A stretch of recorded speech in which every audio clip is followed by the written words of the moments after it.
The Washington Post recently ran a story about all of these Trump supporters who do not want to take the COVID-19 vaccine. But one of them stands out more than any other person they interviewed. It's an 80-year-old woman from Oklahoma who they identified as Margaret. And Margaret says that she is not going to take that gosh darn COVID vaccine because Donald Trump himself personally didn't develop it. Scientists did it, she said. It wasn't Trump, the scientists did it. And so, can we trust it? I mean, if Donald Trump himself isn't in a lab with some beakers and test tubes and mixing chemicals, can you really trust what's in the vaccine? Well, Margaret, I would think that would make people more likely to take it. Like if you had told me that Donald Trump was the one in the lab putting this chemical cocktail together to make the vaccine, I wouldn't take it. Okay, I really would not. I don't trust that man as far as I could throw him, and he's a very heavy-set gentleman. I do not believe that I could throw him at all.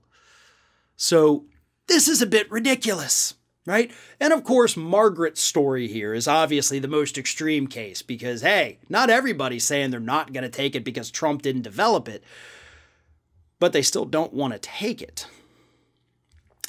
There's no microchips in it. I've been vaccinated now, thankfully. My wife has. No microchips in either of us. We're not suddenly compelled to go out and buy Microsoft products. I'm not getting pop-up advertisements for Microsoft in my dreams from Bill Gates. Those aren't things that happen.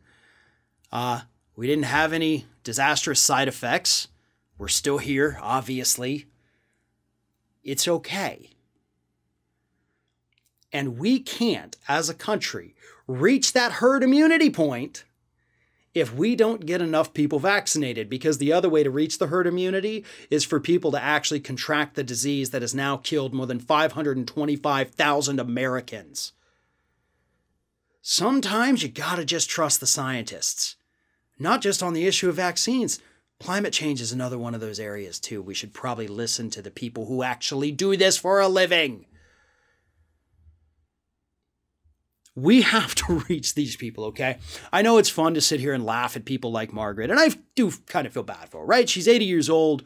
You know, she's clearly been kind of brainwashed by the Trump cult, but the rest of the folks in this article are not 80 years old, right? These are average, everyday, the person working next to you Republicans who say, I don't want to take it. I don't trust it. Trump tried to hide the fact that he got vaccinated back in January. And that's not an accident. He likes this. He wants people to think that he is this big, bad, tough guy, and you can be too, and you don't need no stinking vaccine. And he survived COVID, so you can too. Ignoring the fact that he literally had the best possible treatments with the best possible doctors in the entire country, keeping him alive. That's what we do for any president of the United States. But his supporters don't want to process those facts. They don't want to think about all of that, everything that happened behind the scenes for it.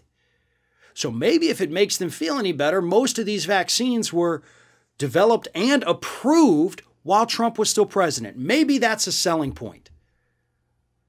I don't know what the selling point really is. I don't know what it's going to take. But these same people refusing to get the vaccine are the ones who are the loudest about not wanting to wear masks and we got to reopen the economy.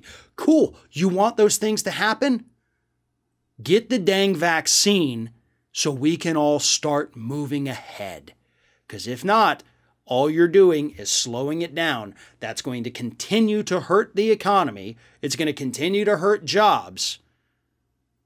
It's going to continue to get people killed.